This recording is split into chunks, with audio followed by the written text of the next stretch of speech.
Halas Hall has been unusually active this week with conversations that could fundamentally alter the trajectory of this franchise for the next decade. There's a name circulating among decision-makers that represents everything the Chicago Bears have been missing since the moment selected Caleb Williams first overall pick last year. This isn't about patch holes or making incremental improvements. We're talking about a foundational move that would signal to the entire league that the Bears are done being passive and ready to build something truly special around our franchise quarterback. Welcome to Bears News Fan Report, your most reliable source for breaking news, in-depth analysis, and exclusive insights on everything Chicago Bears. I'm here to deliver the latest updates and most credible information about our beloved team, making sure you stay ahead of every major development that impacts organization. Today, I'm bringing you something that goes far beyond typical draft projections you'll see everywhere else. We're exploring a scenario that makes so much sense from every possible angle that it's almost shocking more people aren't discussing it seriously. Before I reveal exactly what's being considered, I need you to understand where we are as a franchise and why the decisions made this offseason will define whether we capitalize on Caleb Williams' rookie contract or waste another generational talent like we've done too many times in our history. This is about protecting our investment, about building intelligence, about showing Caleb that this organization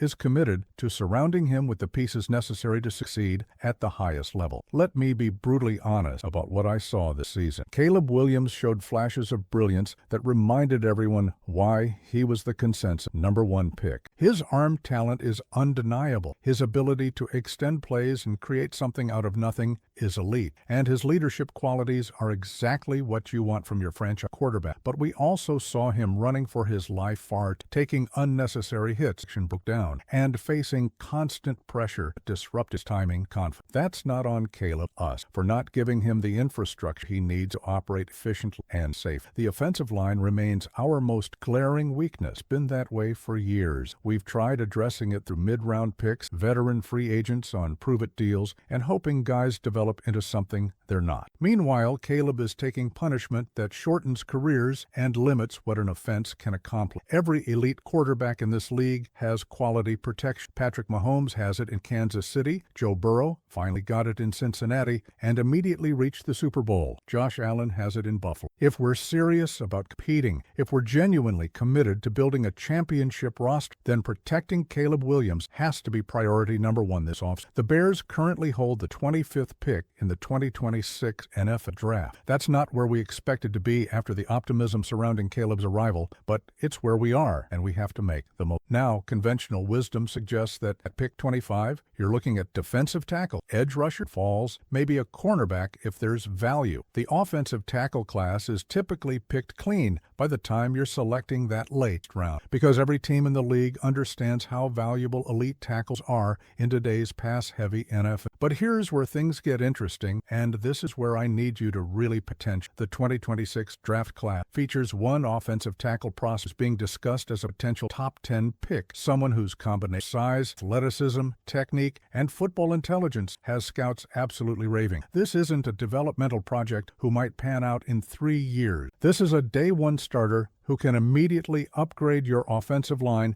and provide elite protection for the next decade. His name is Spencer Fano, and he plays for the University of Utah. Spencer Fano, 6'5", 320 pounds of pure athleticism wrapped in exceptional technique. He's been protecting quarterbacks at Utah with a level of consistency that's rare for college tackle. His pass protection is outstanding. His footwork is advanced. His hand placement is and his understanding of leverage and angles shows up on every snap. But what really separates Fano from other tackle prospects is his versatility. He can play left tackle or right tackle at an elite level, which gives coaching staffs incredible flexibility in how they construct their offensive line. In today's NFL, where edge rushers come from both sides and defensive coordinators guys pressure constant, having tackle who can handle any assignment is invaluable. Now here's the part site every Bears fan this. Current mock draft have Fano going to Kansas City at pick 9. The Chiefs desperately need offensive line help after years of neglecting the position, and they're in perfect position to grab. But mock drafts aren't, and draft boards change.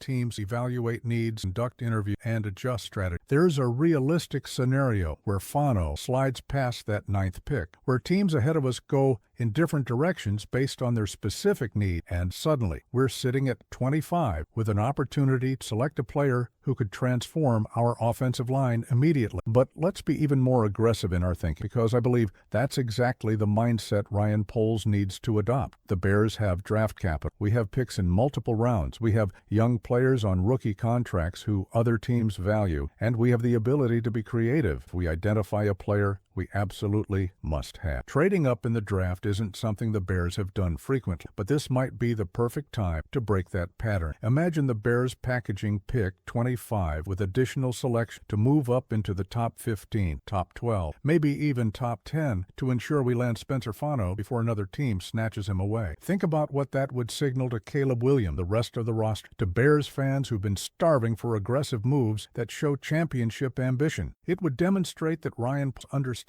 urgency protecting French quarterback. We're not content to hope good player fault, that we're willing to be proactive, pay the price necessary, acquire elite talent at premium position. Trading up for Spencer Fano would be the kind of bold statement, changes organizational culture, and shows everyone we're done being the same old Bears who always play it safe and conservative. Let's analyze the financial aspect, because it absolutely matters in today's salary cap NFL. Fano would be on a rookie contract, which means elite tackle play at an incredibly cost-controlled price for the next 4 years minimum. That's the sweet spot for building championship rosters, getting premium production at below market value, while you can still afford to add pieces around your young quarterback. If we wait and try to sign an elite tackle in free agency 2 years from now, we're paying $30 million per year minimum. Drafting Fano now, even if it costs us extra picks, is actually the more economical long-term solution while also addressing an immediate need. The fit schematically makes perfect sense too. Shane Waldron's offense requires tackles who can handle speed rush and pass protection while also being physical enough to create movement in the run game. Fano checks both boxes completely. His pass sets are quick and balanced. His ability to mirror edge rushers through their moves is advanced, and his power in the run game